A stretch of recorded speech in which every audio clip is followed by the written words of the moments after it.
मैथिलीक सब स्नेही श्रोताके राजीवक नमस्कार। श्रोतागण, आइ नवरात्राके नवम दिन छियै। आइ नवरात्राके नवम दिन हमसब माता रानीके नौमा स्वरूप महादुर्गाके आराधना केलहुँ। महादुर्गाके आराधना केलहुँ आ अपना आराधनामे सब केओ गोटा माता रानीसँ एके गो विनय, एके गो प्रार्थना केलहुँ हँ जे हे माँ, ई कोरोना रूपी महामारी जे विश्वके तबाह केलकै, एकरा समूल नष्ट कऽ दियौ।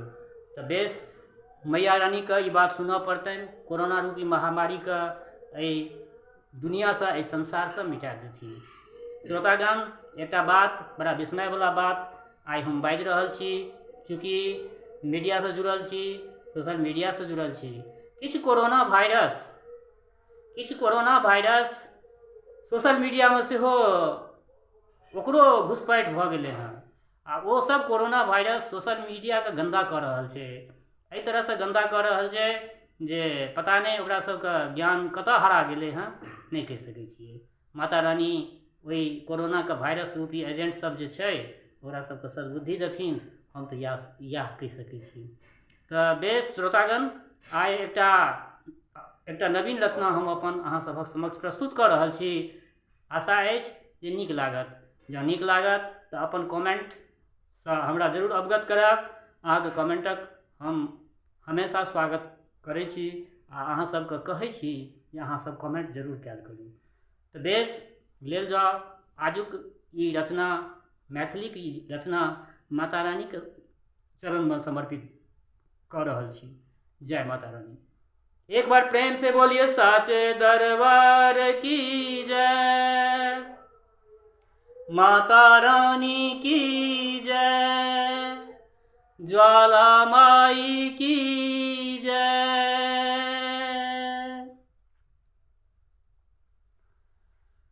हम आँखिक नोर समा नित चरण पखारै छी। हम आँखिक नोर समा नित चरण पखारै छी। संसारसँ छिहारल तैं दर्द सुनाबै छी। हम आँखिक नोर समा नित चरण पखारै छी। हम आँखिक नोर समा नित चरण पखारै छी। स्थायी भेलै पहिल अंतरा। नित साँझ भोर मैया सुमिरन अहींके गाबी। नित साँझ भोर मैया सुमिरन अहींके गाबी। कहियो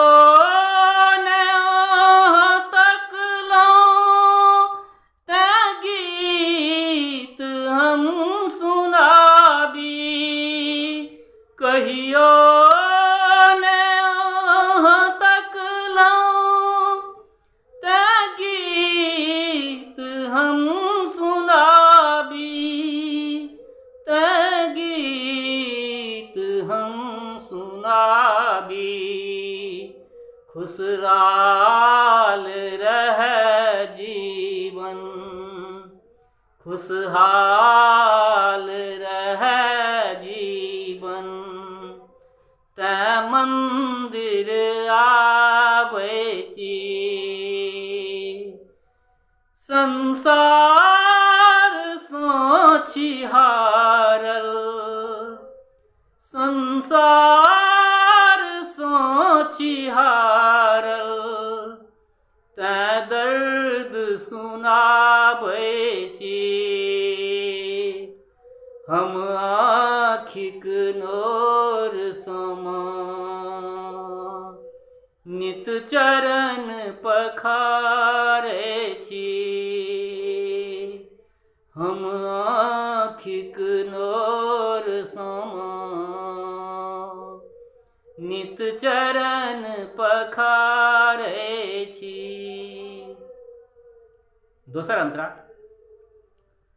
जो माह्या हमर छी त भीख हम मांगी जमा हमर छी त भीख हम मांगी दर्शन दिया है जननी कन प्रीत हम मांगी दर्शन दिया है जननी कन प्रीत हम मांगी कन प्रीत हम मांगी राहे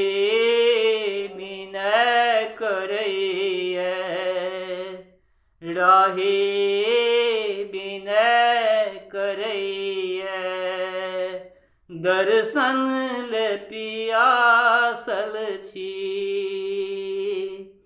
संसार सँ छिहारल संसार सँ छिहारल तैं दर्द सुनाबै छी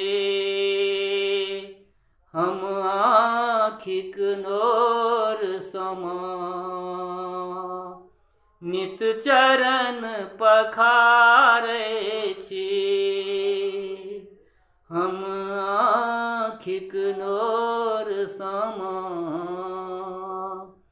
नित चरण पखारै छी नित चरण पखारै छी नित चरण पखारै छी।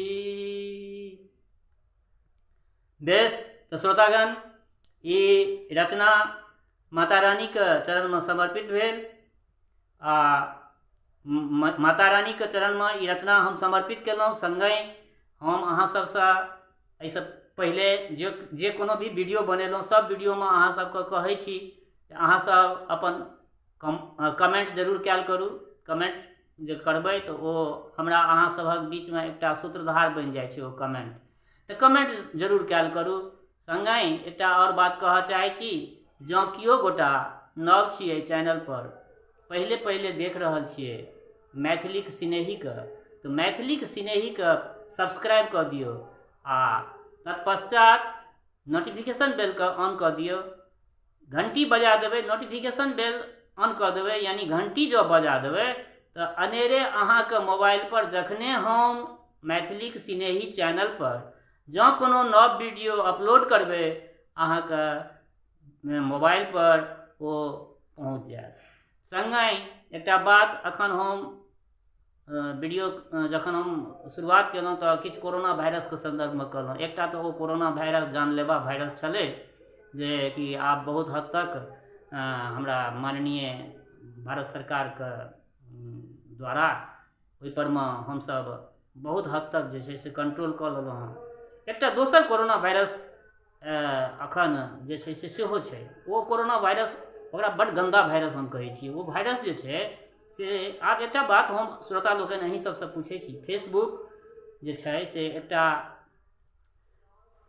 ओकरा हम कहि सकै छियै जे चरित्रक आईना होइ छै, दर्पण होइ छै फेसबुक। आ ताहि फेसबुकके किछु एहन व्यक्ति छथि जे बहुत ओकरा अश्लील बनेने जा रहल छथिन। तऽ हम एके गो अनुग्रह करबनि ओहि सब व्यक्तिसँ जे प्लीज एहन तरहके कुकर्म नहि कैल करू। ई सब बहुत खराब चीज छै। फेसबुकके अहाँके माय बहिन सब केओ फेसबुकके देखै छथि तऽ ओहि फेसबुकके जे छै से पवित्र बनेने राखू। मुखपोथी छियै, मैथिलीमे ओकरा हम मुखपोथी कहै छियै। तऽ मुखपोथी परमे जँ फेसबुक परमे कोनो एहि तरहके अश्लीलता अहाँ अगर डालै छियै, अगर अश्लीलता अहाँ अथी कर, अगर अश्लीलताके ओहिठमा परोसै छियै तऽ ई कोनो नीक बात नहि। माता रानी अहाँके सद्बुद्धि दिअ। हम इएह कहब जे अहाँके सद्बुद्धि, अहाँसभ जे केओ भी व्यक्ति एहन तरहके कार्य करै छी, एहि तरहके क्रियाकलापमे लागल छी, तऽ माता रानी अहाँके सद्बुद्धि देत। हम तऽ सएह कहब। संगहि आब एकटा बात आओर कहऽ चाहै छी जे हमर बहुत श्रोता लोकनि हमरासँ मैसेंजरपरमे जुड़ऽ चाहै छथि। मैसेंजरपरमे एखन हमर किछु तकनीकी गड़बड़ीके कारण मैसेंजरपरमे हम किनकोसँ बात नहि कऽ रहल छी। आ किछु एखन प्रेसके संदर्भमे सेहो हमरा किछु प्रेस सम्बन्धित काजसभ रहैए, प्रेस कॉन्फ्रेंससभ रहैए। लगभग प्रतिदिन कॉन्फ्रेंसमे हमरा अटेंड करऽ पड़ैए। तऽ मैसेंजरपर प्लीज कॉल नहि कयल करू। जे किछु अहाँके मैसेज छोड़ैके यऽ मैसेज छोड़ि दियौ, हम अहाँके प्रत्युत्तर जरूर देब। आब जाइत जाइत हम एके गो बात कहब जे फेर एक बेर पुनः कहि रहल छी जे फेसबुकके या सोशल मीडियाके पवित्र बनेने राखू। किया तऽ ई फेसबुक जे छै एकरा सब केओ गोटा देखै छियै।